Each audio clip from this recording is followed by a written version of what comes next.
Good evening, everybody, and welcome to TPS Tonight. We have just a few announcements before we begin. We begin tonight by acknowledging that we live, work, and play on the unceded and traditional lands of the Coast Salish people, and that we occupy this land. This acknowledgement does not take place of authentic relationships with Indigenous communities, but serves as a first step in honoring the land we occupy. For more information on how you can create your own relationships with Indigenous communities, we invite you to find out more information about the local and national organizations listed below. TPS believes Black Lives Matter. TPS supports and values the lives of our Black kin and community. Their safety, their joys, their successes, their art, it all matters. We're actively transforming TPS into an organization that puts anti-racism at the forefront. Throughout this process, we acknowledge the labor Black folks put forth and recognize that they carry an abundance of emotional labor as they navigate the world and many systems of oppression. We thank and honor them. We're not interested in going back to business as usual in our post-COVID world and are actively working to support those efforts. TPS Tonight is made possible with generous support by the Office of Arts and Culture Seattle and For Culture. And finally, just a few housekeeping items before we begin. We encourage you all to participate with our guests, hosts, and audience members through the chat feature. Please be sure to change the chat settings to all panelists and attendees when doing so. Tonight's show is being recorded for future use, and future broadcasts will be released with captions. And without further ado, I'd like to welcome Jimmy and Alexandria.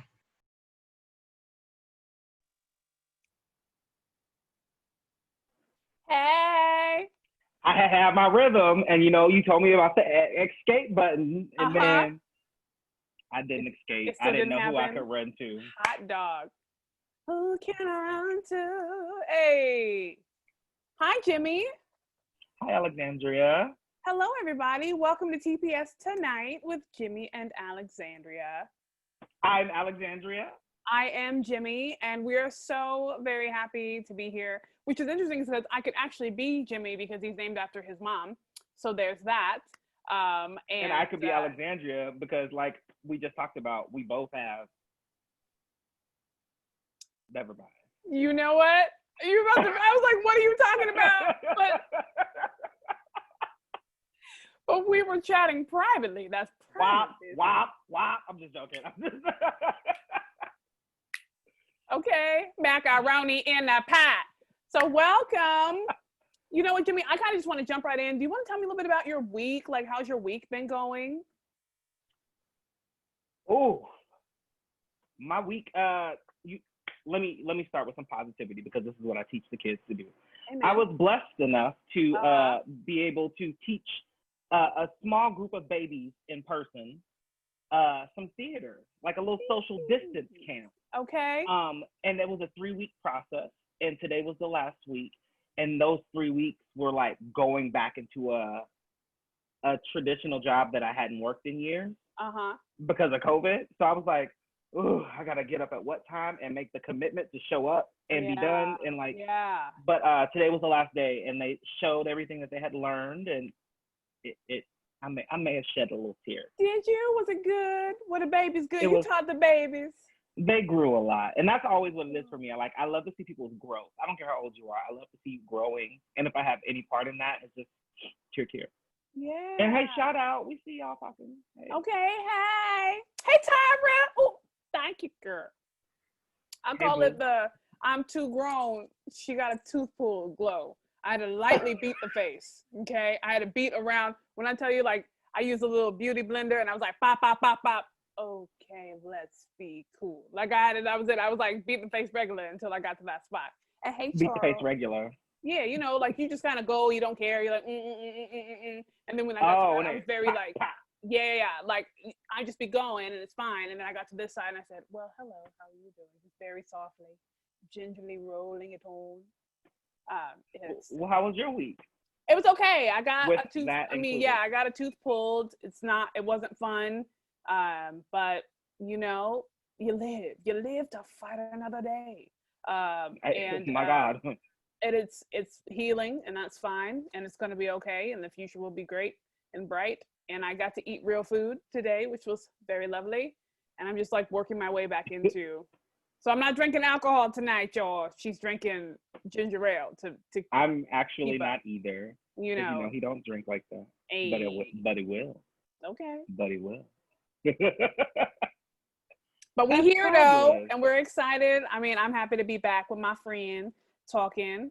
And so let's just roll up into these pop topics. Pop topic. Okay. So first of all, Jimmy, I took some notes because I kind of want to start off with some politics. Okay. Mm-hmm. I want to start off with the biggest news that we received this week, which is Joe Biden has announced Kamala Harris as his vice president. We got a Black woman going up for the White House. Not the only one, obviously. Shirley Chisholm was first. Shout out to the Deltas. And like I say that too because I was about to throw it up. I can't. Don't do it. Don't do it. Don't get in trouble. Now, there we go. 2 different hands. You better put up 2 different hands. I can't. I'm not. I ain't about to do it. I ain't giving it. I can't. I truly will get my entire keister handed to me. But the reason why too I mentioned that Shirley Chisholm was a Delta is because all the AKAs, Kamala is an AKA. So all the come on, pink and green. All the AKAs have been coming out the woodwork for their soror. I was like, what are you doing? You're throwing up the wrong finger just because you know what it is? Cool. Ta-ta-ta. There it is. Yeah. That's it. I can't. Just pick a finger. Don't get to the one though. I know. I can't do the other one. Anyway. So yeah, just shout out to Kamala Harris for making her way to the White House. And like, we just got to, we got to do what we got to do this November, folks.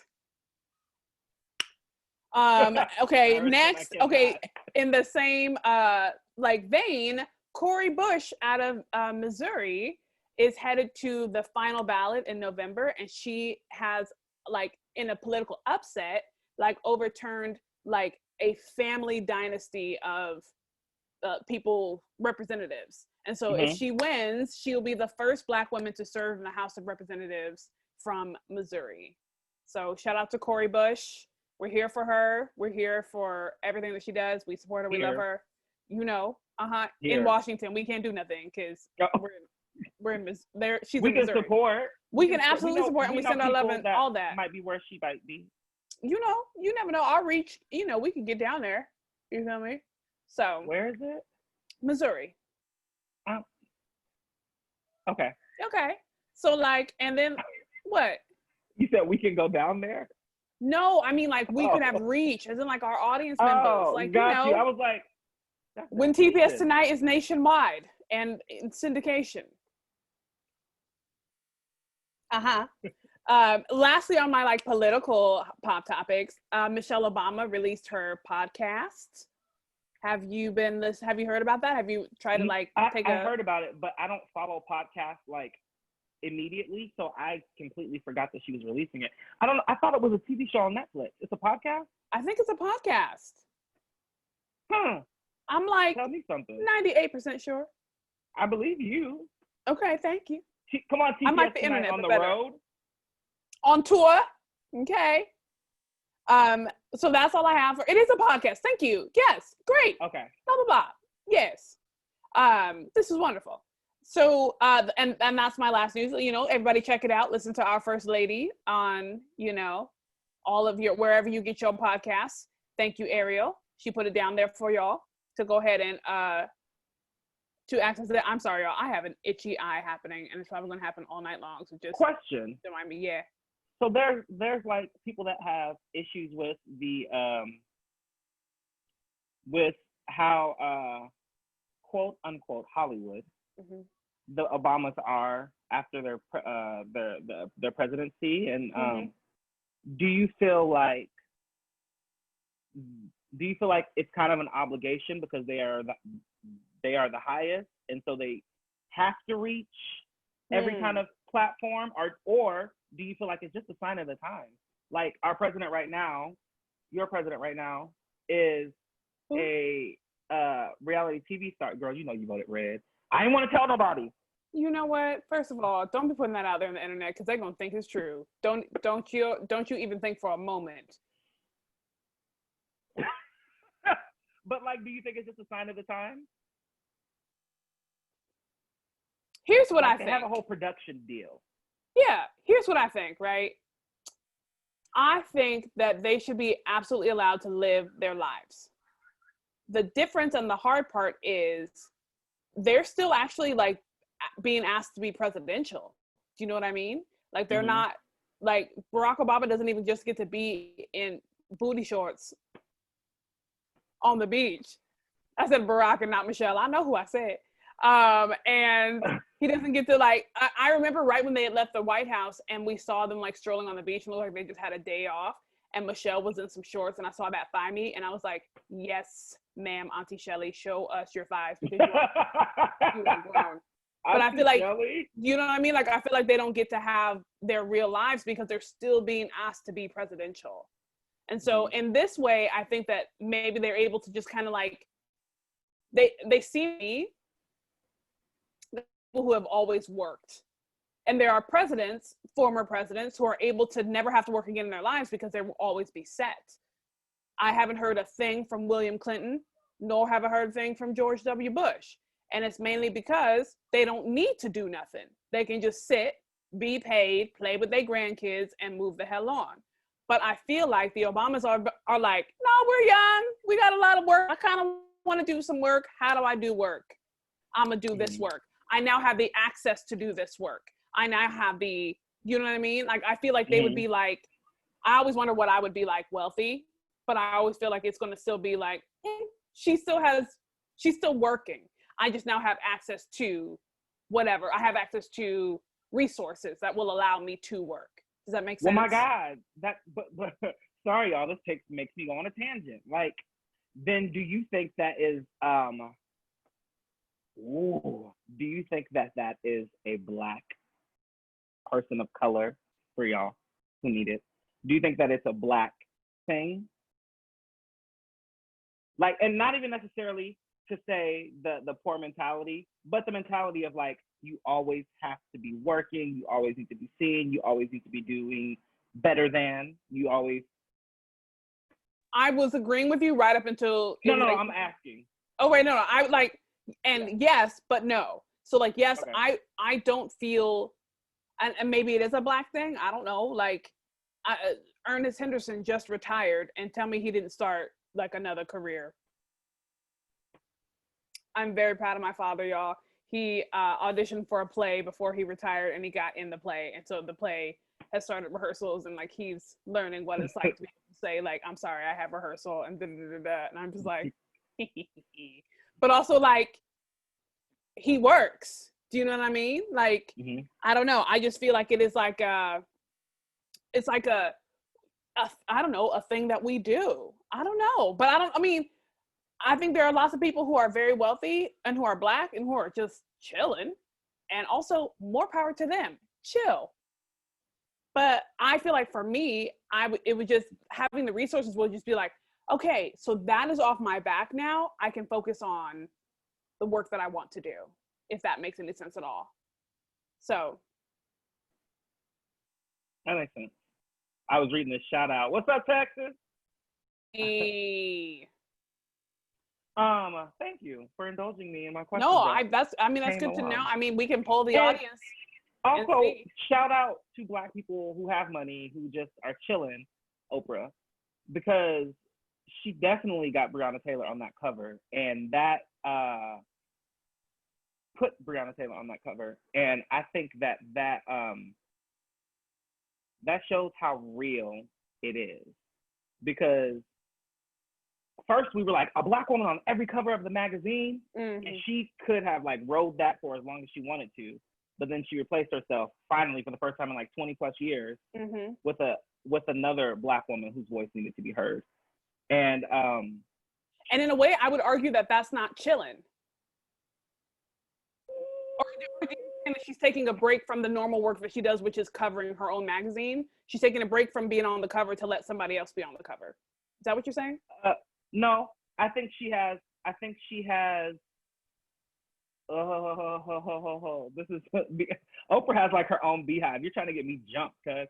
I was just asking questions. No, I think that she sits more with her money, unless it's going to be a moment,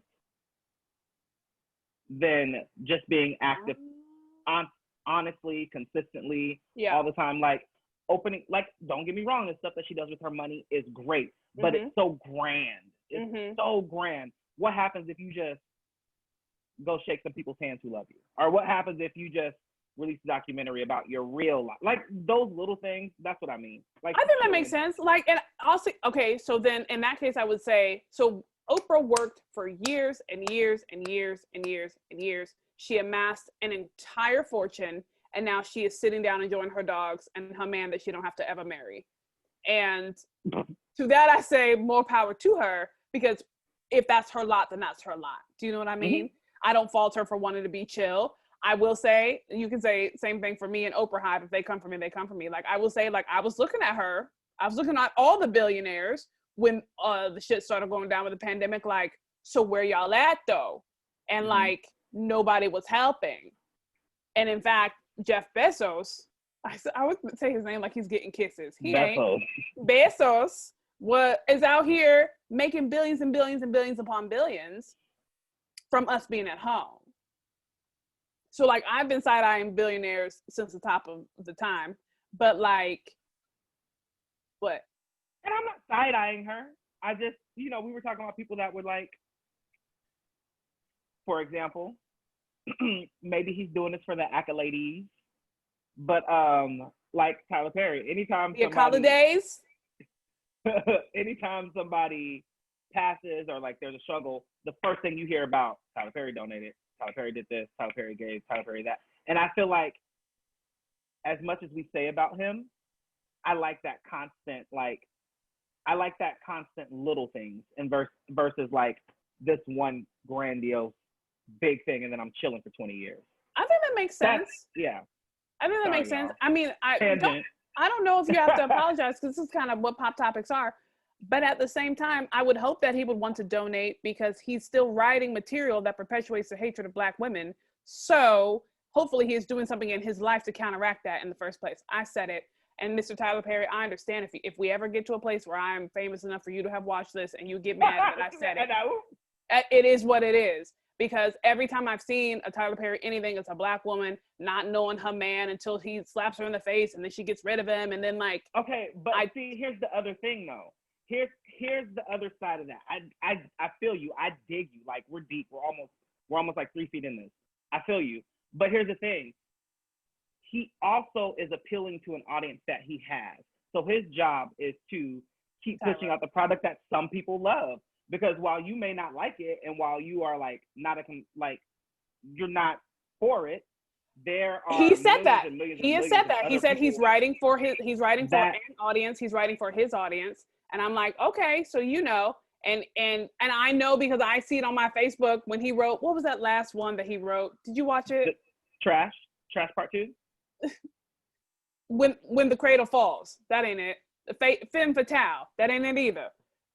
Saving Grace. That's it, Avi. When he said that, when he wrote that and put that out, I swear there were 3 women on Facebook that back to back said, "Oh, girl, have you seen da-da-da? Oh, A Fall from Grace." I think that might even be what it is. Like, when he put that out, they were like, "Have you seen A Fall from Grace? Girl, it's good." I had to grab, and I was just like, "No, y'all." But then they went into a thread, and then when she did this, I was like, "Oh!" And it's maybe just like modern day soap operas. But it might be it could be one of two things. It could be stories that those women identify with, or it could be those stories that those women want to identify with. Because for every Stella got her groove back in 50 Shades of Grey, there's a dark thought. There's like ooh, if this was me, let me watch how she would escape. Like, why do we watch Snaps? Why do we watch the ID channel? I think that is still a form of an escapism. Who is we? We people. It's been on for 20 years. Somebody's watching it. Shit. Damn. I'm using my one. Fuck. Let's move on. Are you sure I got 2 more pop topics? Oh, shit. I know we went down a rabbit hole with that. We can wrap it up, but I just got... No. I just thought you might want to know some like happy news. Because you probably know this. Chloe and Halle are representatives for Fendi. Mm-hmm. They did a whole photo shoot, a Vogue photo shoot, and like I say Vogue because I call everything but like a high fashion photo shoot on their tennis court in their pool, living their best Fendi lives. So we just want to shout out to them. Shout out. Representing. Doing their thing. I want to talk to you about another thing, but I think I might save that until next week because I'm pretty sure it'll still be happening. I'm pretty sure it'll still be happening. Tomorrow is not promised, Alexandria. You're right. Okay, so the bubbles. Have you been following like the different sports bubbles? The bubbles, yes. I said the bubbles. I was like, we can't talk about this. Right. No, the bubbles. Where they have like, the teams super quarantined, and if you leave the bubble, you got to do whatever. There was news that like the host of The Bachelor left his bubble for like a hot second, and now there has to be another host to step in while he quarantines for 2 weeks. I just want to know your thoughts on these bubbles. Like we heard about maybe an NFL player being benched NBA. or cut. NBA? For trying to sneak No, the one who tried to sneak a girl in, a Seahawks rookie. It had to be a home team rookie. Try to sneak a girl in the bubble, my dude. But I mean, like, I get it. Like, you just became a Seahawk. You feel me? You have WAP coming out the wall. So, like, you want to just slide a little WAP up into your hotel room. Okay, but listen, though. I think those bubbles are freaking brilliant. And let me tell you why. Why? Because I didn't think they were brilliant at first. I didn't really care. But then the NBA is about to do something. They're about to allow each player to bring up to 4 family members into the bubble who have to get, and not in that bubble specifically, but they're going to create, I think, another like subsidiary bubble. I don't know. Bubble. And so an adjacent bubble adjacent. Yes. And they're going to create another one so they can come watch the games, and they will be locked into that bubble so they can have like an audience and stuff. And it's really cool because there was is it baseball that didn't have a bubble? They just had like the vigorous testing and all of that stuff, and like player after player after player were coming down with the virus. But now these people in the bubble have been in there X amount of time and nobody has it. Like it hasn't spread, it hasn't gone. So I think it's a really dope case study, if anything else, to be like, okay, these people are here. Now they're about to bring in this new group of people. Let's see what happens. Like, I'm not trying to play with people's lives, but you get what I'm saying? Yeah, Miranda just posted to all panelists. So Miranda, I'm gonna read this out loud so everybody can see it. Equity just created a bubble for a show in New York to rehearse and perform a show to be recorded. I heard about that. Is it Cinderella? What show is it? Oh, Diana. I know about that. I know about that because Seattle's own Ian Eisendrath is working on that show. Like Princess Diana? Like, yes. Like Lady Di. All I've been hearing about is the movie with Kristen Bell coming, or Kristen Stewart coming, or whatever her name is. Twilight. One of the Kristens. Well, that's awesome. Oh, Twilight is Kristen Stewart. Okay. That's awesome. So here's the thing. Bubbling, you said that it's a good case study. It's basically like, I don't know, making everyone stay home and abide by certain rules, and then. Oh, that would be so smart. And like, wow. Like, it's actually quite groundbreaking to, like, I don't know, make everyone really bubble themselves. Do you know what I mean? Like, I don't know. Maybe we could try it in the future. Who knows? Is it like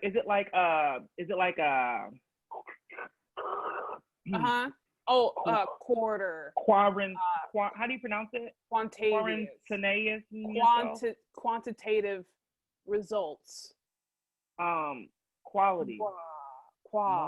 It's a qua. Whatever it is, it don't matter because we're not gonna do it. And that's about. I mean, that was sarcasm because we've been doing it. Literally just came off a week of me sitting in the house by myself, not talking to nobody, doing nothing, going anywhere.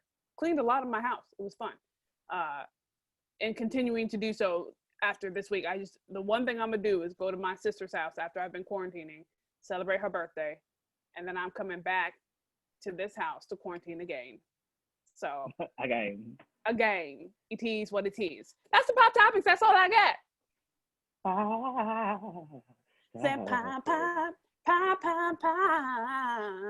So, Jimmy, I have the show some love this week.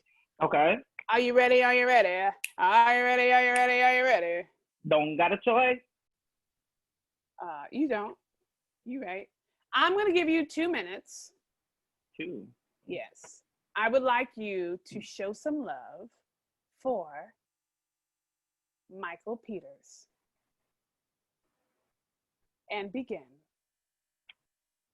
Michael Peters. For those of you who do not know, Michael Peters is a renowned Black choreographer.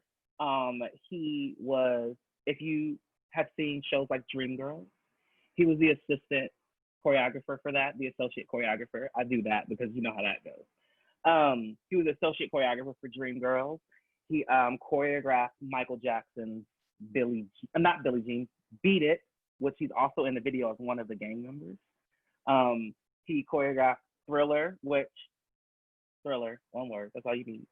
Okay, so a little bit about my love for this man. Everybody knew Alvin Ailey. Everybody knows Alvin Ailey. Everybody knows like those big names. But Michael Peters was the first person for me that, as a Black male, and I didn't even know he was Black at the time when I was like 3. As a Black male, had his own company, and I'm dating myself, but they used to open Showtime at the Apollo every night on TV.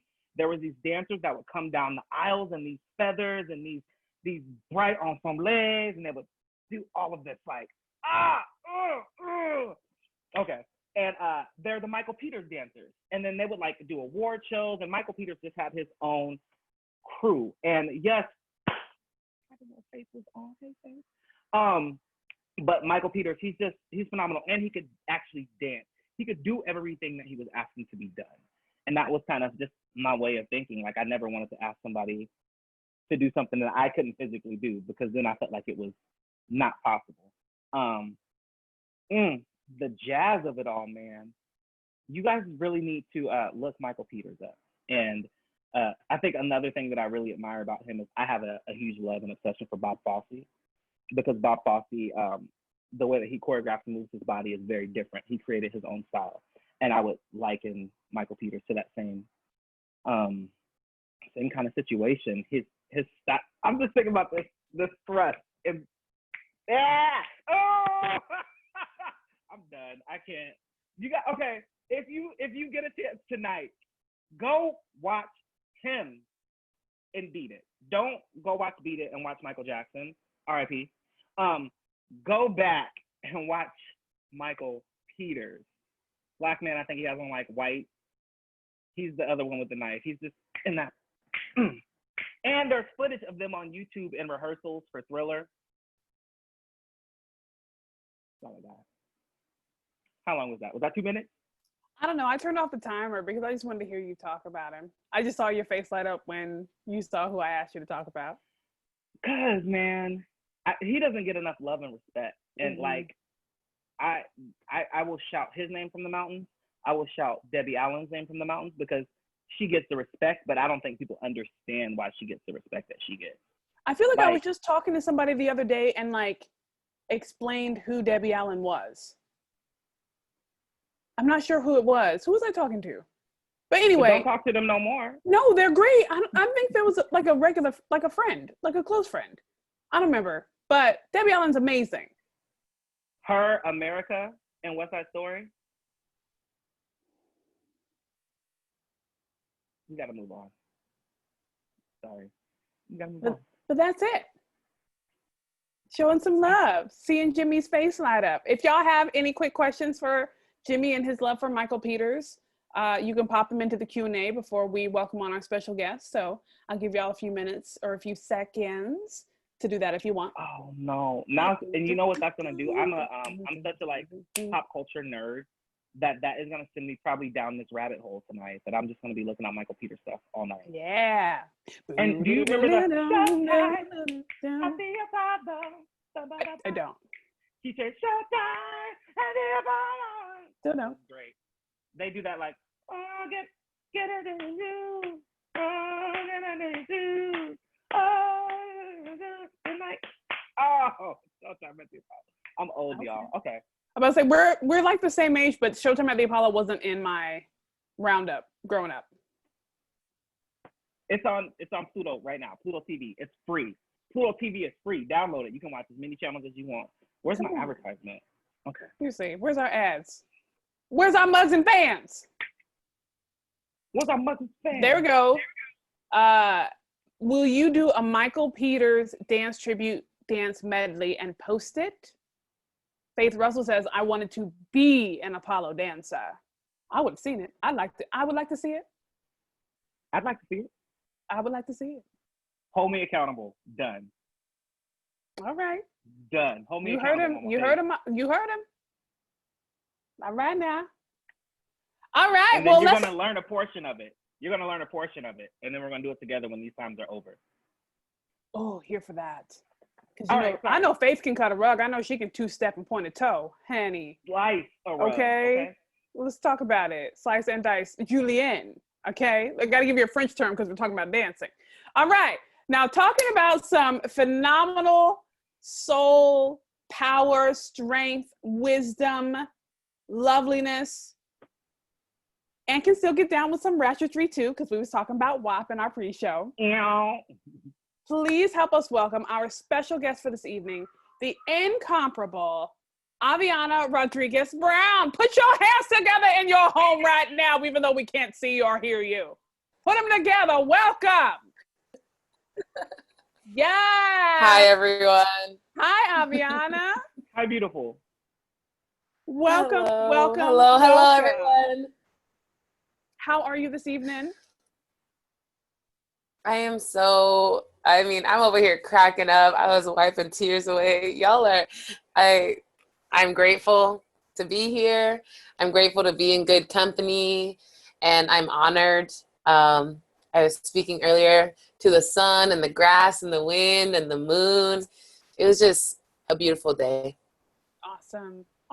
Well, we always kick the show off with 3 questions. So I'll start you off with what's your name, where you're from, and then I would like to know, what is your least favorite drink? My name's Aviona Creatrix Marie Leja Rodriguez Brown.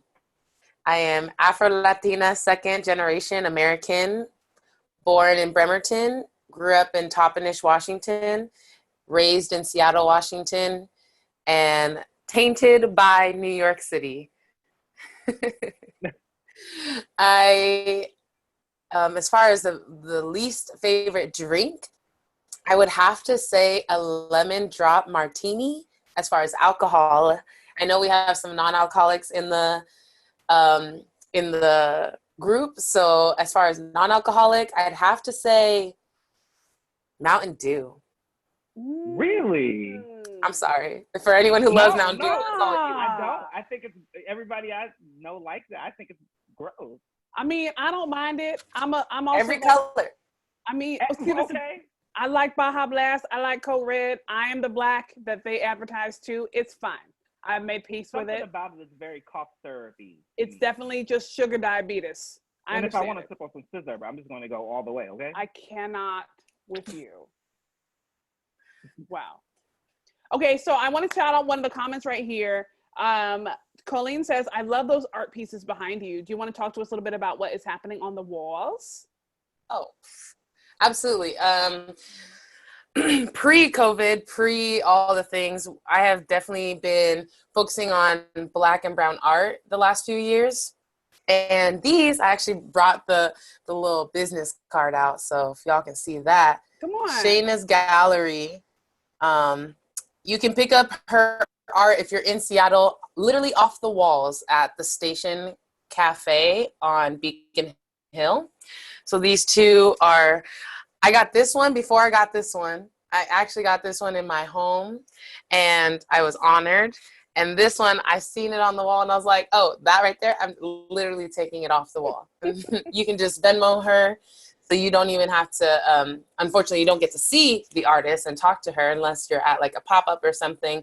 But you do get to glance at her glorious pieces. She has some WAP-inspired fruit pieces. up, and they're like the size of this wall, and there's glitter, and they resemble crystals. So, and I'm literally holding crystal in my hand. So crystals and earth magic and minerals are something that my partner, who's also watching, introduced me to. And so when I saw these and I was like, they look like me, I was super inspired. And as far as this one is from Raquel Garcia. She is a Latinx artist in the Seattle area, and it's inspired by a loteria card. So La Maceta, and it says, never stop growing. Cool. Yeah. The potted plant. So I love that you were speaking a little Spanish to us. So people hear the word Afro-Latina or Afro-Latinx, and I think they're just like, oh, cool, cool, cool, cool, cool. And they keep going. I want you to dive in a little bit more in depth with that, and also what it has meant for you as your, with your career, because people are just going to be looking at you face value. So how has that affected your career? It's a lot of stress Unpack that it all, comes baby. with Unpack that. it all. Thank you for asking. Yeah, let's unpack it. I'll raise you one blueberry for that question.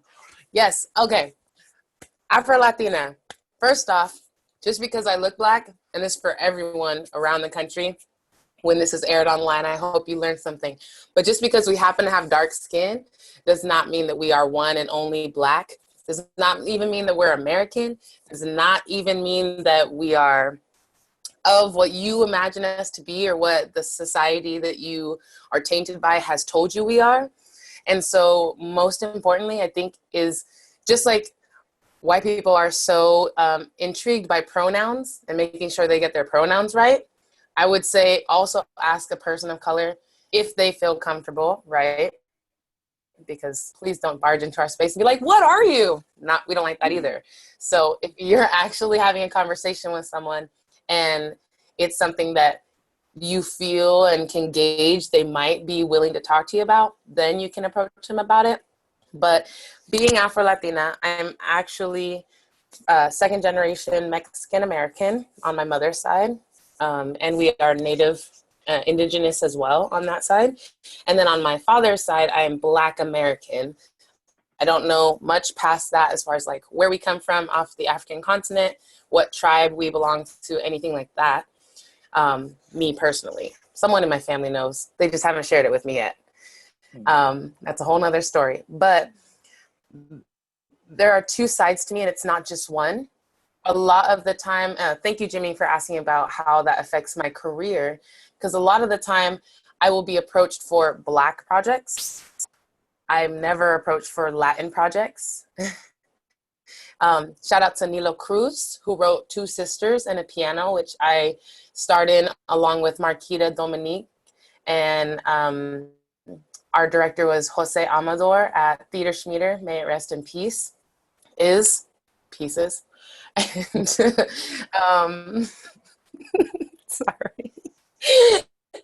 And it was a story about Afro-Latinas in the Cuban dynasty, I guess, and just about how they survive and how they live and how they are.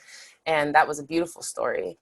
So yeah, I'm never approached for, hey, we have a project that is mixed race, multiracial. Are you interested? It's always, hey, we have this Black project. Would you direct it? And to be honest, me, myself, I am coming into my Blackness. I'm learning what that looks like, how I am portraying that, how I am owning that. It's been a journey, and that's what my solo show is about. But that in itself, I actually didn't feel comfortable directing, presenting Black stories because I didn't feel they were my stories to be able to tell. And it's interesting because I've been living the Black experience, just not resonating with the Black story. And so that has been a struggle, a journey, all of the things. Thank you for asking. I wonder about, like, what are your thoughts on, for example, like In the Heights? Okay, so for whenever I see In the Heights productions, okay, I'm gonna just go there really quickly. I'm gonna drop that once upon a time I went to the Dominican Republic, best vacation of my life, and while I was there, every person walked up to me and started speaking Spanish. Now, I know a few words. My sister is fluent. She went to school for Spanish, and I took French. So she could speak to me in Spanish and I could respond to her in French, but that's about it. So when I got to the Dominican Republic and they were talking to me in Spanish, I was like, I honestly don't know. Like, I'm sorry, I'm just regular black. Sorry, I can't even be cute. I have nothing for you. But I realized that I'm watching shows like In the Heights or shows like West Side Story, and every like Latinx person is fair-skinned, is closer to Eurocentric. And I just want to know, like, do you have any thoughts about that? Would you feel comfortable in a show that is specifically like Latinx, Spanish-based, and like has nothing to do with being black? Oh, quarantine took that from me. I was actually recently casted in Seattle Musical Theater's In the Heights, which was supposed to be in April. And I was supposed to play Abuelita Claudia. And yeah! so that in itself was like, it broke my heart. We were even in rehearsal during quarantine. And so, yes. I just texted my grandma, so she's bringing me a picture to answer your question. Thank you. I'll bring it back. I appreciate it. So, get all close and comfortable. This is a picture of my grandparent and my grandfather's family the day they crossed the U.S. border and got green cards. Oh, there's a glare. Let me take it out. But I wanted to show he's the baby on my... What? I thought you were ripping the picture. I was like, it's okay. It's TPS tonight. He's the baby of these twins, and there's 13 of them. One of them had passed at this time, I believe. And so I want to point out these two brothers who are currently still living in Texas, but this is their color. Mm-hmm. Like, see how fair my grandfather is? Mm-hmm. And this is how dark they are. This brother, who is my grandfather's older brother, Charlie, his name is Rosalio, and he's named after their father, but they actually call him Charlie Brown because he is my skin color. And it's interesting because when I was down in Texas in November for his youngest daughter's wedding, I was like, Tío, take a picture with me. And he only speaks Spanish. So I was like, toma una foto, por favor. And he was just like, no, why? And I was like, because nosotros somos los morenos. And that means we are the darker ones, or we are the dark ones. And everyone at the table laughed, but it was interesting because he actually grabbed me and held me really close and really tight. And he let me take any amount of pictures that I wanted. And I think that despite the fact that he's not going to have a conversation about his color in regards to his family, he felt different the same way I felt different. Mm-hmm. And that's something that he's probably never going to be able to talk about with anyone or really process. But we come in all shades, all colors. And this is something that I literally emailed to Kelsey Thorgerson over at the Fifth when they were auditioning for West Side Story last year, I think, 2 years ago. And I was like, hey, Latinos come in all shades. I can send you my nationality card if you'd like, but I haven't heard from you about auditioning. And according to you, I'm on your roster to call in for these parts. So why is it that I just miss your email? And it was really interesting and super disheartening to walk in the room and see five white men, I don't know their sexual orientation, behind the table. And me and Ana Sofia were sitting outside just so discouraged. We didn't want to be there. I didn't even want to audition anymore. I was just like, what's the point? Because at the end of the day, it's not going to be our story. Even if we were casted and they were telling story through, representation, it's not going to be our story about our lives, about our struggle, because it's not told through our lens. So at the end of the day, what are you doing here? Why even try to put representation on stage if you're not going to do it right? If you're not going to do it to the fullest extent. I hope I answered your question. You did. I just mainly wanted to know just like, what are your thoughts but you showed me in that, like, just all that Latinx comes in all shades. And I know that when I look at like In the Heights or West Side Story, I definitely see more fair-skinned people and I'm looking like, when I went to the DR, everybody looked like me. Now, I'm not going out for any of those shows. I did cover In the Heights at Village, but I didn't know any better back then. I was definitely in the wrong, but I didn't know any better. But like, now that I know better, I'm not gonna go out for In the Heights. That's not my lot. Do you know what I mean? But like, but I just wanted to see like what your thoughts were on that. And also, like, as you're saying, to kind of segue into that, like, then you start to create your own work, right? So will you tell us a little bit more about your solo show?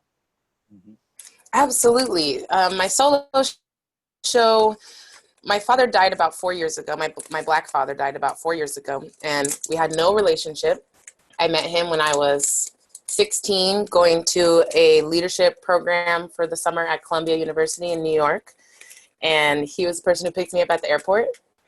It was so awkward. And then he passed away a few years later, and I felt so torn, and just torn by the possibilities that were now never going to be fulfilled. And so I had so much anger and hurt and all these emotions that I didn't know what to do with. So I just wrote. I didn't know what it was. I didn't call it poetry. I just wrote. I have a bookshelf of notebooks that I wrote in, and they have traveled states with me, apartments with me, storage units with me, and I don't know why I keep them, but I keep them. And then the Pocket Theater, may it rest in peace also. Gosh. Yeah. I know. Damn. So many theaters have just gone.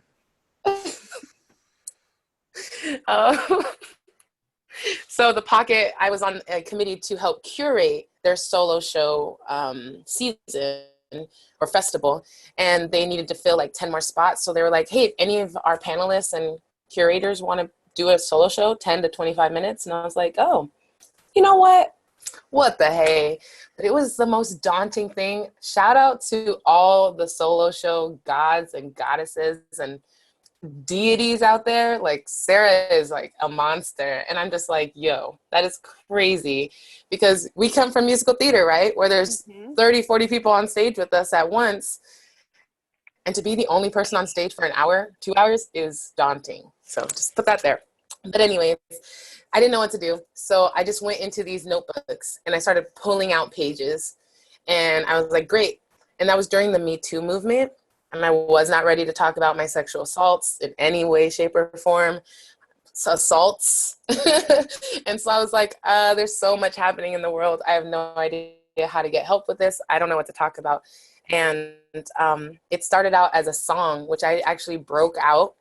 And every time that I sang a verse and then a chorus came in, I would insert and perform some of my poetry after the chorus. And then I would sing the next verse and a chorus. And then I would do another sketch or whatever piece of poetry.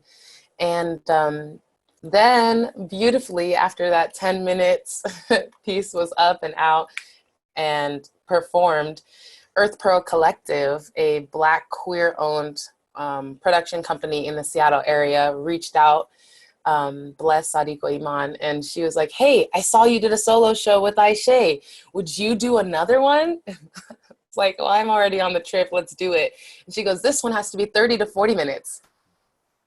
I was shook. Oh my, I got through 10 minutes. It was only 10. Now I got to do 40 minutes. What? And, oh, the caveat is it should be surrounding your Blackness. Oh, man. I cried every time I sat down to write. I actually spent Christmas here with my grandparents, and my grandparents had no idea how to even help me or to talk to me about these things. They had no idea what I was going through, and it broke me in many different ways, and I had to rebuild the pieces because I had to go through all those notebooks of all this hurt and all this pain and all this joy and all this, like, what if? And I'm still hurt. Tears are like welling up. But it's just, I did it. And it's about duality, really, is what my show is about. It's about being Afro-American and being Latinx, actually being Latina. And then on top of that, it's about being straight and super polyamorous, and then learning how to be queer and accepting myself as queer. And then on top of all those things, it's about being homeless in New York while going to college, and about being a drug addict, which I am now recovered-ish, whatever you call recovered, but I will always be a drug addict, but I am a what they call recovered drug addict. And so, yeah, it's a very heavy piece. I have 3 different versions of it: rated R, rated 17, rated PG, 45 minutes, an hour, 30 minutes, and 30 minutes. It's also been translated into Spanish. And each one has a writing workshop afterwards, because I don't believe in inflicting my trauma on a audience and not allowing them some form of release themselves, or at least understanding that they too can do anything that they just saw me do. So it's really a healing workshop that I happen to use poetry and song and performance and laughter to give. Are you promoting it as a healing workshop? I should. I haven't. I actually put it on hold. Please do. Yeah, I know that. I know that everything is on hold, like, you know, and you're reworking things. But I think that there's like the immersive side of theater that is being explored a lot, and you can run with that. But then also there is the everybody needs healing. Sometimes you don't know that you need healing until you know you need healing. And so some people might just want a show, but some people might walk away with more. Some people might need that healing and not know how to look for it. Because we always talk about how art heals, but we don't break that down. Oh, music heals, dance heals, theater. How does it heal? How is it healing? And I would have a ticket opening night, closing night, midnight, whatever. I would be there. And also, it's really great to get to dive into somebody's personal work and understand. We get to see shows and then we leave and we go home and we talk about it with our friends that we might have been there with. But to get it straight from the unicorn's mouth, and I say unicorn because I think saying the horse's mouth is rude as fuck. 2F. But to get it straight from the unicorn's mouth is like brilliant, and we can know where the emotion comes from when you speak about these things, and not just sometimes as theater artists we have to figure things out on our own. We're like, I want to talk to you about this trauma and know exactly where it came from, because I might be dealing with the same trauma. I don't want to change your narrative, right? I want to know why you narrated it that way. So that is, man, come on, COVID. And I'm about to say, well, I know that there are a couple podcasts that I listen to where they like promote health and, right? And then they go and travel around the country doing these wellness retreats where people will come, stay with them, and then they get led through, you know, they have to go. And in the way that you do the same thing, I mean, we can say that this is on pause right now because ain't nobody traveling. But like, say that you want to do a tour, and then you do the health and wellness of your show where they come, they see your, and then they sit with, and then they journal or they dissect, and they get to like do whatever it brings up for them, like healing, like as the headliner and not as like art heals. You know what I mean? I appreciate you, but I'm gonna have to stop you from talking. What's up? Thank you. Okay. I'm just saying, I love where you're going. I just also have to say this is on a cork board somewhere, so it's cool. It's on hold, and I see you, and I appreciate that we are on the same page. But babe, are you taking notes? Thank you. And so then I want to also ask, like, in your journey, what has aided you in become, if you can speak on this, if this is not covered in your show, or if it is, it's up to you if you want to answer. But like, what has aided you into finding your way to your Blackness? Like, where do you get your Black culture? Where do you get your Black uplift your Black girl magic? What helped you, like, who boosted you? What boosted you? How did you get there? Saying that it's like an endpoint, because I feel like we are constantly learning about ourselves as Black human beings. We are. And like learning about what culture we will and will not subscribe to, and what will and will not influence us. So just kind of like, what is a little bit of your, if you don't mind sharing a little bit of your Black journey? Absolutely. Definitely New York. I will say I lived in Brooklyn with my best friend, who's also Afro-Latina. She's what we consider Boricua. She's Puerto Rican and Black American. And so, Boricuas.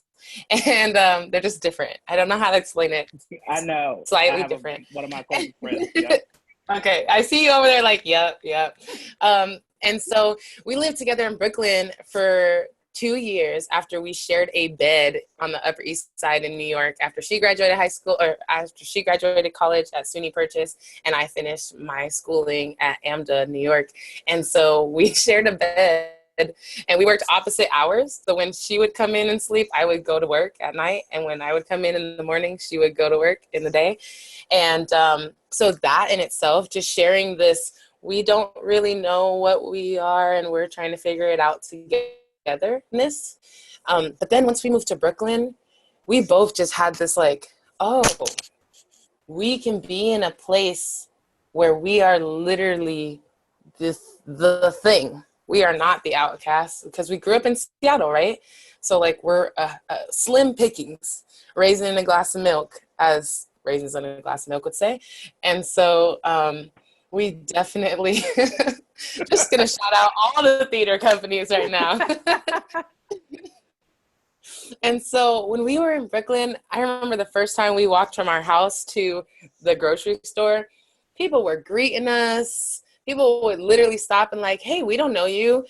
Are you new to the block? Like, what's your story? Where are you from? We're just trying to go get groceries, dude. Like, we got 2 hours and then we got to be somewhere. So it was just a different culture. I ended up being adopted by a Jamaican mother out there, Patricia White, and her husband and son. And they really helped me just to understand community and sharing your space and oneness and family, just a family entity idea. Also, like, no man left behind in a whole different way than I'd ever seen it before. But really being in Brooklyn, just Black religion outwardly spoken, not being chastised, as far as like African Hametics being promoted and talked about on street corners, and people in full African garb on a regular, and so much natural hair, like, everything was so beautiful. And so that in itself just gave me sort of a beginning to ground myself in accepting my skin color. That in itself was a whole thing. So once I was able to do that, then I started, my dad's family, they do family reunions. And so I went to the first one and I ate my first slice of real sweet potato pie. I was changed forever. There was so much butter. I could feel my arteries clogging, but it was so good. Like, but it's worth it. It's worth it. I can taste just it right now. Water. Like, just water, and then you're good. And the next morning, I remember waking up, and we all sort of woke up at the same time. So there must have been like a mental signal sent out throughout the house, like, breakfast is ready, y'all. Time to get up. But I remember I got to the table late, and my grandma came over and was like, honey, don't eat those pancakes. They've been sitting there. I'll make you some fresh ones. I watched her put a whole spoonful of butter on the pan, and I was like, oh, but those are the best damn pancakes I ever ate in my life. And so I would say, like, food and community and family, that really helped me just be. That was the first step to really accepting and realizing and being Black, is just the learning to actually be in your skin, because so much of American white culture teaches us that we are wrong for just existing, that we try to hide it. Like, I was in the sun for like 6 hours today. I would have never done that as a high schooler in elementary school, like I would have sat under an umbrella or under the carport. I would not be sitting out there in the sun, oiled up and like soaking it in and changing color by choice, you know? And so being able to just be in my skin was the first step. Secondly, I moved to the Central District and have been surrounded by what is left or created in that space of Black culture, Black art. I actually started a Black, it's Black focused, but everyone is welcome. I don't discriminate. Why would we do what people have done to us at first? Anyways, and so I actually created a clothing swap networking event, which was going monthly, and then we did quarterly last year, monthly last year into quarterly this year before everything stopped. But it was just a way for people to sort of empty out their closets a little bit, come get to know your neighbors and people from outside the building. We had healthcare professionals, we had therapists, we had CEOs, we had business owners, we had straight up regular, you know, Joe Schmoes. We had like neighborhood drug addicts, like we had kids, we had dog owners. There were so many different people who came through that door. And it was just a beautiful space. Everything was free. I always spent about, I would say maybe $50 of my own money, but I would provide food. I would get things donated as far as like art supplies, and I would get some local artists to make some type of banner or poster about it. So it was really, I started to understand that circulating within the community was important, whether it be the dollar or networking or advertisement, whatever it was, just making sure that somehow you were passing something off to another Black or brown hand. And that in itself also helped me to understand what it means to be Black in America. And that was looking out for one another. I love that. You are, I'm going to say, a philanthropist in your own right. You are an actress, you are a writer, you are a director, you are a stage manager, you are a singer, you are all of these adjectives, right? But what is your heart? Like if like somebody's like, hey, your heart, like whatever's in your heart, that's the art you have to do right now in this moment. Are you writing poetry? Are you painting? What are you doing? I am witching. I am definitely just becoming one with what it means to be spiritual. And that's why the name, some of you may see it, for me it's right here. But Creatrix, I was actually named Creatrix through my oracle cards. They are of Native descent. And a Creatrix is a female creator of art. And I thought the X was appropriate because I also claim gender fluidity. And so it was really something that I find joy in creating and releasing my built up energy and emotions through any sort of creating. So last year I picked up the bass guitar. I learned how to play it. For that show, I learned how to play piano, so I play piano now. Lately, I've been doing a lot of hunting and archery with my grandfather, which I did as a child, so that's a thing. I have a writing residency coming up where I will have no internet. Just anyone out there who's trying to hire me, no internet for a whole month. So, a whole month? Honey. A whole month. I'm actually super excited because I've been sitting in this chair at this computer sometimes 9 to 12 hours a day. Yeah, I'm ready. I'm so ready. Jimmy's gonna be okay. Right now. Listen, Jimmy's taking me down. He is like, how do you even live, girl? What? And you know, anybody that knows me, you guys are my friends on social media. Anybody that knows me knows like I'm not even on social media like that. But there's like some like safety net in knowing that if I need to know what's happening in the news, I don't have cable right now. So in the city there is not like there's a lot happening and people are asking what's going on. I'm like, I don't know because it's not affecting me. But I can't turn on the TV and just look. So I got to get on my phone and see what's Cairo saying or what's. So then I have the. But I know you are going to create some great shit. I will say that I have wanted to try, like, I've been just get to body of water, give me a body of water, give me sunshine, and just let me sit, talk to God, write music. That's it, and eat. Like, literally, I just want to do that. But I also know that I would keep the internet as a backup as well, just because. But I would, that's also me saying, like, I completely understand it, because especially, like, there's not a lot good on the internet happening. Yeah. Do you know what I mean? Like, I found some pop topics this week, but we try to keep it somewhat to where we can talk up, and some, like, ain't nothing good happening. So, like, to turn off the internet for a moment and just write and just create, like, the beauty that will come out of that. Like, that's amazing. And Aviona, you have a beautiful mind that I know is always working. And so, like, not having internet to hold, like, to, like, sway you in any way is going to be brilliant. But, yeah, I need somebody to, like, stop me from thinking and focus. And I need escapism. Pornhub.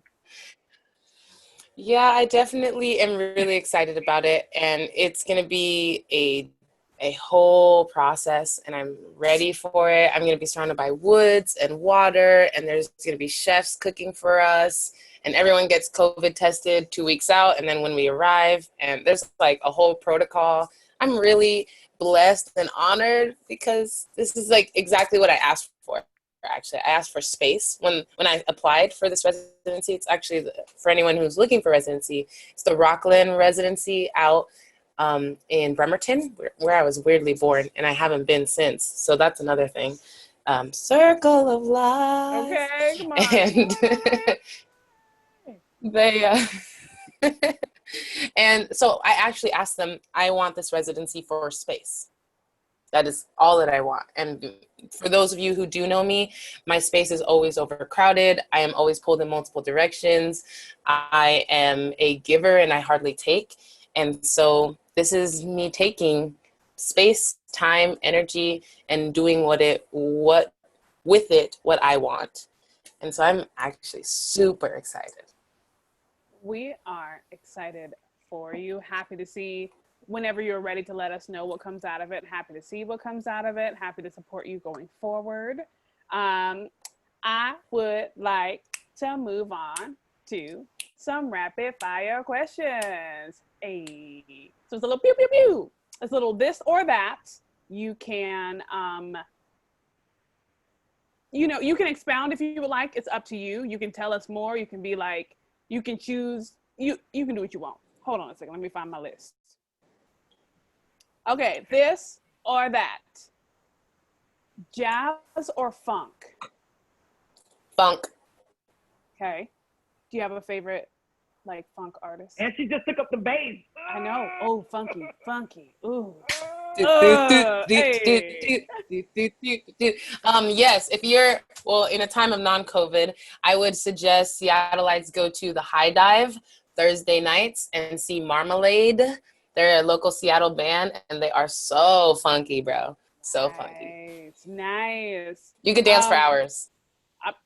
And we could. Oh, I just said the other day, I miss twerking. Like, I miss going to a club and literally just twerking for no reason. Like, I miss dancing for fun. I miss, like, just dancing on a dude and not even taking him home, but just having a good time. I miss that. Lord, have mercy. While walking, music or podcast? Book. While reading while walking? Or audiobook? Mm-hmm. Okay. No, an actual book. Sometimes I'll have the actual book and I'll listen with audiobook. Okay. While you walk? Yeah. You're so talented. What? Jimmy, hold up. You're telling me you don't text and walk? No. Oh, actually, he doesn't. He doesn't. Okay. Never mind. Next question. That's the only person in this life that you can do that to, and he'd be like, "Nah, I don't." And it's like, I mean, I will occasionally, but like, stop and text. I've stop heard in the middle of the dancers breaking sidewalk. their feet just stepping off the side of a street. So I'm like, I need to be aware, and I don't want, really, just for the embarrassment, I don't want to run into a pole and people see it. Eesh, that part. Ice cream cone or snow cone? Ooh, in Spanish we call them raspados, and they're snow cones, but they're made with fresh fruit. Ooh. Mm-hmm. Yum. Okay, high tech or low tech? I think I already know this answer, but I still want to hear it. I'm in between, actually, Okay. because I am a geek. I actually, my first job was at Microsoft, and it was through a company called TAF. It's actually still in Seattle, Technology Access Foundation, and they teach kids in the hood how to use computers. And then Microsoft comes in, and I can say this is a good thing or a bad thing. You can choose either or, but they come in and they pick out the smartest people in the room. So it's sort of like a feeder program. And so I worked for Microsoft for a few years at the age of 12. And then I got my first job at a nonprofit also at the age of 12 that same summer. Wait. Oh, you say it like it's just. So I started that at 12, and then I was not expecting. I didn't like it. 12, but that is. Can you? I mean, just toot beat for a second. Okay, for a second, honk honk.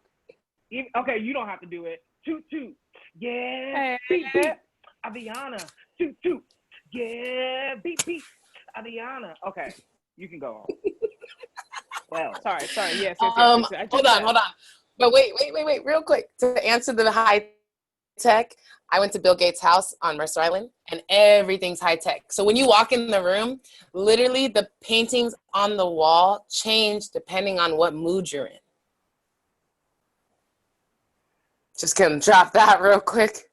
Just to let you know how like the other half lives. Like, so do you want that like unnecessary wealth? Like I wonder about that.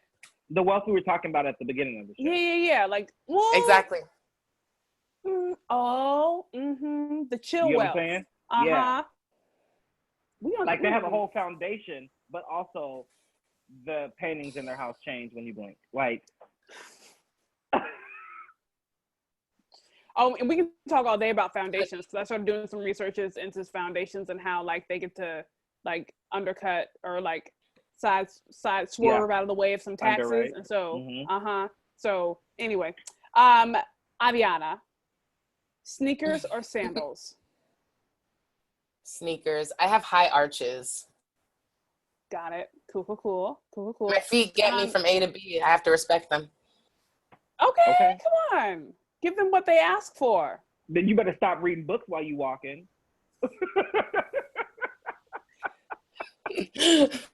I'm so done. You just be great now. Okay. At a movie. But Jimmy's not wrong.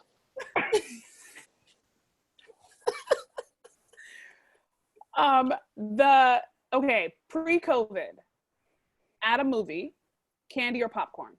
I hate it. Both? I worked, hold on. No.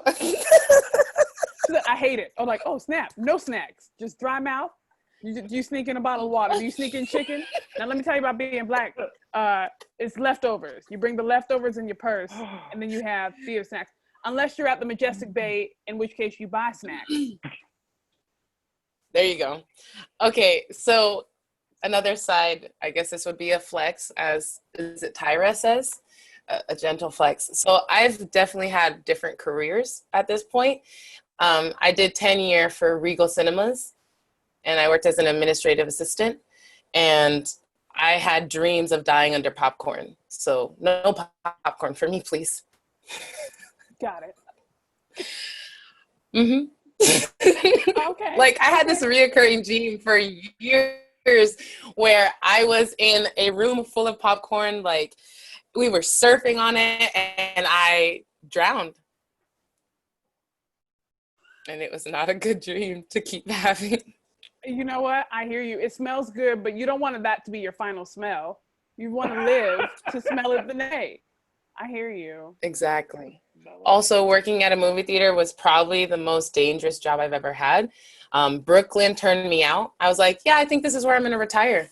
Because at the Brooklyn Theater, we had 1, 2, 3, 4, 5 guns pulled out on audiences. We had multiple bed bug breakouts. We had to kick out transients who peed or pooped in seats. I was like, this just isn't it. I don't care how much muggle money I need. I heard about a life where it doesn't include this now. How do I get to that life? Wow. Okay, iced coffee or hot coffee, if you drink coffee? There's a time and a place for both, but iced. Okay, cool. Honesty or others' feelings? Ooh, honesty. Yeah. I know it hurts, but I don't want to lie to your face. If your breath smells, your breath smells. I've always wanted people to just, my dad did it so slick the other, like I had eaten a Costco hot dog and it was not the best. It was offending him. So my dad says, "You got any gum?" I go, "Oh yeah." I get a piece of gum, I hand it to him. He side-eyes me and he goes, "Thanks." And he starts to chew. And I go, "Oh wait, were you asking that for me?" He was like, "Yes." I was like, "Oh, I'm so sorry. Thank you so much." But just let a sister know. You know what I mean? Do you want some gum? No. Do you want some gum? You gotta be nice. Take the gum. You gotta be nice. You gotta be nice. Also, it's that thing of, exactly. It's that thing of, I want you to tell me if I have something in my teeth so I don't look like an idiot. Yeah. So if I want you to tell me, I'm going to tell you. Yes. Yeah. Card game or board game? Through the pandemic, I've been doing puzzles, but card game for sure, because I could play Slide for hours. Slide. Wait. Oh, not Slide. Speed. Sorry, there it is. I was like, wait, I saw Speed in my head, but I still said Slide out loud. Okay, let's do 2 more. Summer or winter? I like to be naked. Summer. Dope. Also ditto. And lastly, ninjas or pirates? I have dressed up as a pirate many a time, so pirates. I'm a rob that booty. Come on, rob that booty. Well, rob the booty.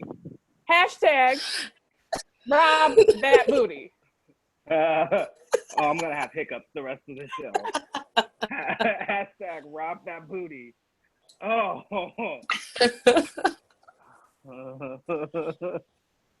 So we're gonna also move on to so y'all, if y'all have any questions, you can drop them into the Q&A and we will ask Aviona. And so Jimmy, go ahead and kick us off with the first one. All right, we got my girl in the house, Andy Alhatter. What up, Andisha? Shout out to Jesse to boot. Hey.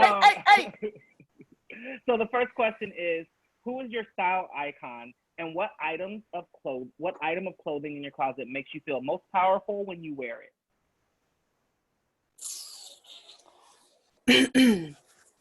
Well, I have had this leather corset that buckles up the front for years now. I actually was able to wear it in the last musical operetta written by Scott O'More called Silhouette, and we did it at Annex Theater, directed by Eddie DeHaze a few years ago.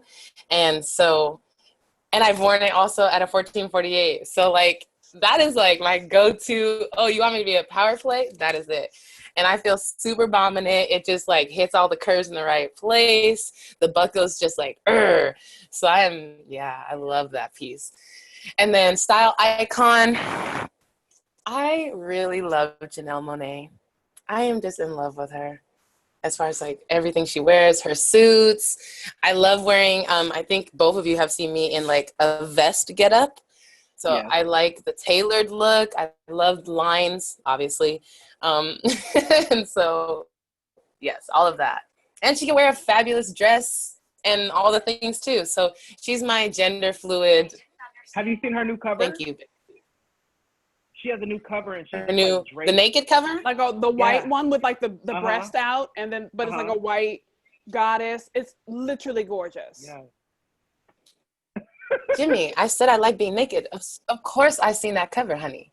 Well, I'm really excited because for those of you guys who don't know, I think we talked about this last week. We curate every song before the show that plays. And like, we knew you were coming. I was listening to that in the car. And just so you know, there was never any other artist in our head. But like, we had songs from her, but it was never any other artist. So when you said that, I was like, lined up. The TPS Tonight playlist dropping soon. It is dropping soon. Coming to a music website that you listen to your stuff on near you. iTunes, Spotify, YouTube. But that's awesome. So Janelle Monáe and a leather corset, honey. For the gods. Mm-hmm. Okay. This question is from Tyra. Hey, girl. Question for Aviona. Being that the production you were cast in was postponed / canceled, would you mind singing a portion of Paciencia y Fe for us? Tyra, I love you for this question. Yes, you know I'm about to be up in your Marco Polo. Hold on, let me mute myself just a little bit. Me too. Hold up.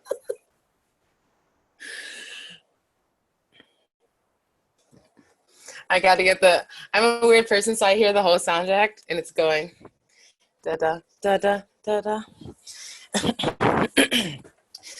Calor, calor, calor. Calor, calor, calor. Ay, mamá, the summer's hottest day. Paciencia y fe. Paciencia y fe. It's hotter at home in La Vivora, the Washington Heights of Havana, a crowded city of faces the same as mine. Back as a child in La Vivora, I watched the birds in La Plaza, praying, Mama, you would find work, combing the stars in the sky for some sort of sign. Ay, Mama, so many stars in Cuba. In Nueva York, we can't see beyond our street lights. To reach the roof, you gotta bribe the stupa. Ain't no Cassiopeia in Washington Heights, but ain't no food in La Vivora. Hi. I just want to let you know, I was giving you all the backgrounds. I was like, I was giving you all the backgrounds in the orchestrations. I just want to make sure that you know that I'm in the bed like, yes! And resounding applause from the audience because we know you did what needed to be done.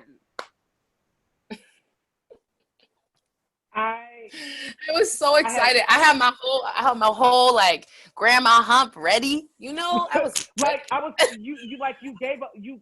gave a whole video submission. Like what? Oh no. This was just now. No, just right now. now.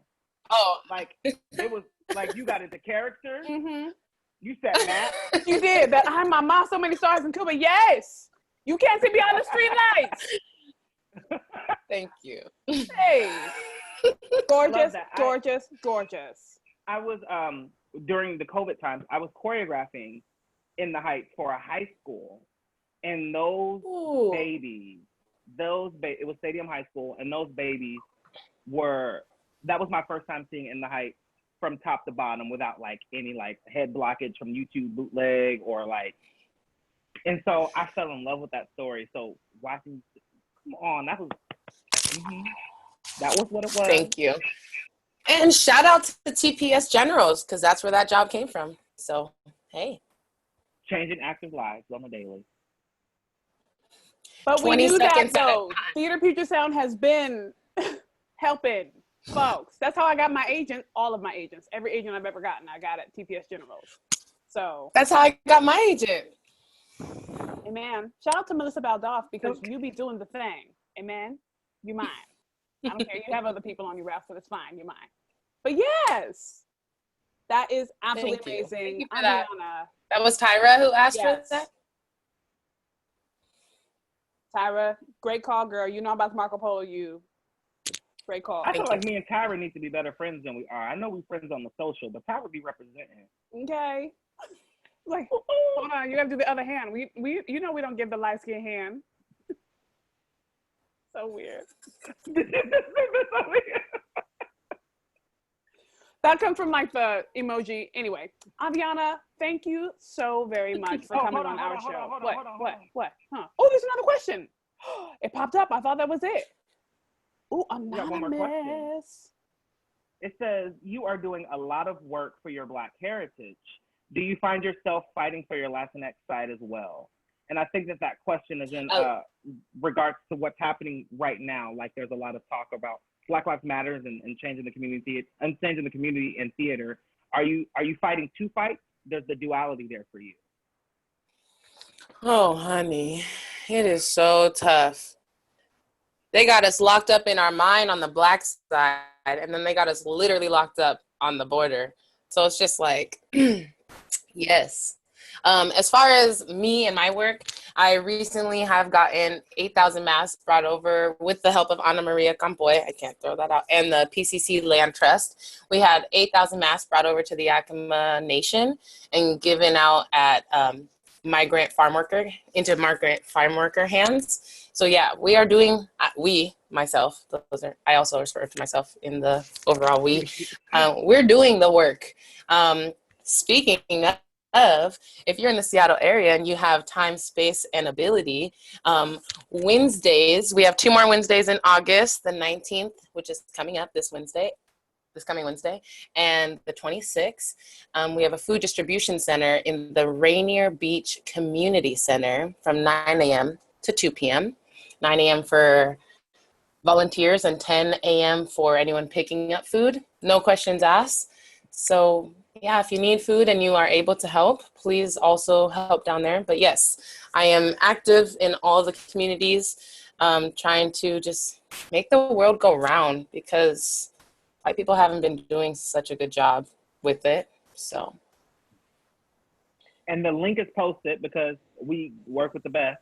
Okay. So the link is posted. It's over here, actually. It's like I'm like, I don't know where. For me, it's right here. It's right there.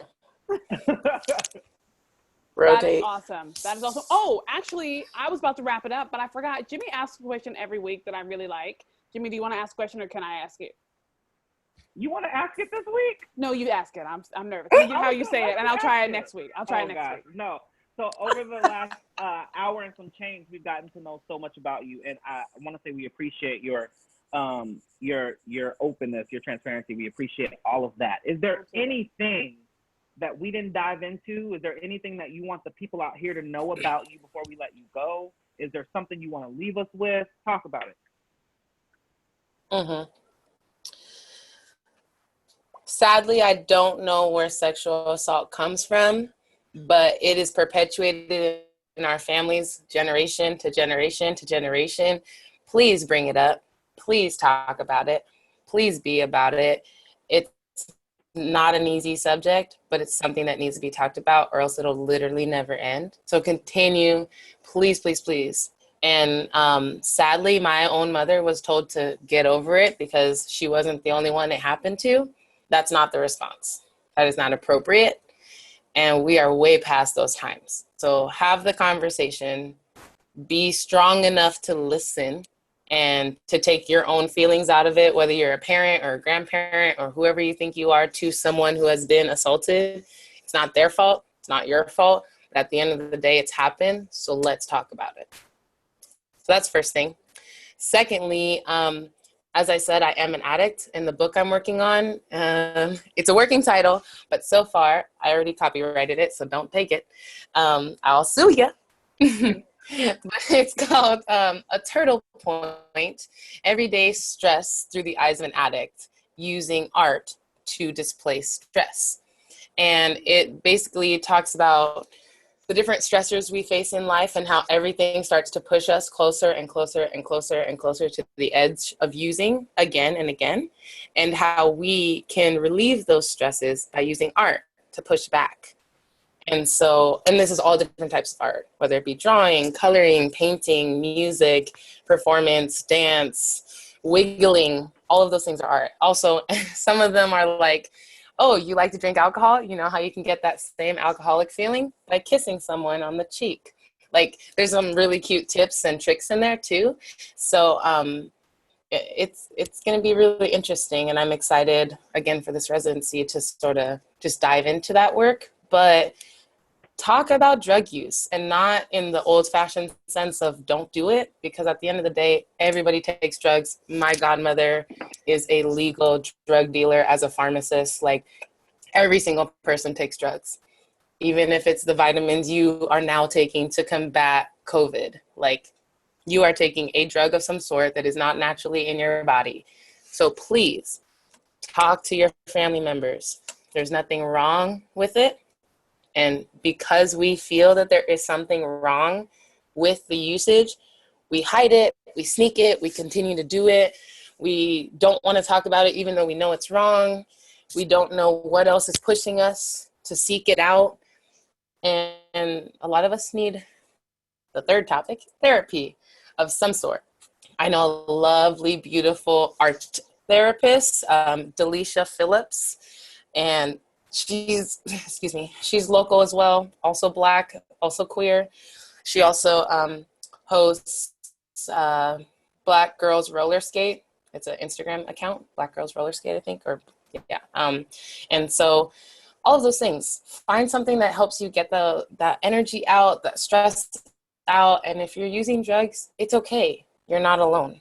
But let's work about it. Let's work through it. Let's talk about it. Let's be about it. Oh, last one. The homeless are people.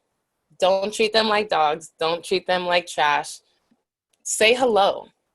Be human. Yes, they may be asking for money, but you have to remember, just like, and this is a big one, just like systematic racism keeps Black people in this box, and there's a lot of people who haven't been able to open the box. Homelessness does the same thing. And it is if you're telling them that they are something, they're eventually going to be in this box and believe it. And so by acknowledging someone, looking them in the eye, humanizing them, humanizing yourself, we actually can start to change the world. So just a simple hello, have a good day. Sorry, I can't help you today. I hope you have a better day. I hope it doesn't rain. Simple things that you would say to a person you talk to in the elevator, if anyone talks in the elevator. But those type of things, like, just be human. Thank you. I do too. Be human, damn it. Lovely. Be human. That's the last one. I love that. We can't thank you enough. I also want to make sure that if it's possible to get some of your information put into the chat, if you want to type it, or if Cassandra has it, or if Ariel has it, they can throw it in the chat, just so people can follow, like, your Instagram or whatever your social is that you want them to follow, to get more information about what's coming up for you. The book, the one-woman show, the residency, like all all of the above. Okay. Let's get that in the chat. We got them on. We're not gonna go. There's a link tree. Theater people Link on Cassandra. Tree. Oh. Thank you. But the link tree, because the book eventually will be on there, it's like linktr.ee/smiling_AVI. I'll type it in. I don't know why I read it like that, but you know. No, you're good. I just want to make sure you get your flowers. Black/tree. There you go. So yeah, please save that in your favorites. Come visit it often. The residency is in October. Planning to self-publish, although I have 2 publishers who are talking to me already. So maybe January. We'll see. Whoever gives the best bid. Hey, come on. Talk that talk. Money. Thank you again so much, Aviona, for being with us this evening. Thank you to our audience for being here with us. We can't do the show without y'all watching, so thank you. Next Friday, we have Russell Brooks. He is the executive director of Red Eagle Soaring. And I don't know if y'all were at the Gregory Awards last year, but it was opened by these gorgeous indigenous humans of Red Eagle Soaring, and they did a performance for us. And so we're gonna get to talk to him. He's the executive director, and his personal mission is to create opportunities for Native artists and storytellers. So y'all tune back in next Friday night where we talk to Russell Brooks. We talk about the people who rightfully own this land, and we just get to know him a little bit more as a human being. Thank you once again, Aviona, for being with us today. Thank you, Jimmy, for being a co-host. You cute or whatever.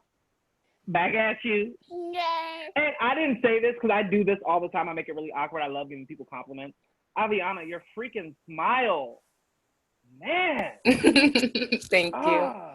Talk back. I appreciate it. Tell her again. Your smile. Your smile. Thanks. Okay, sorry, that's it. I'm done. Nope, that's great. Love to end on a smiling note. I love your smile.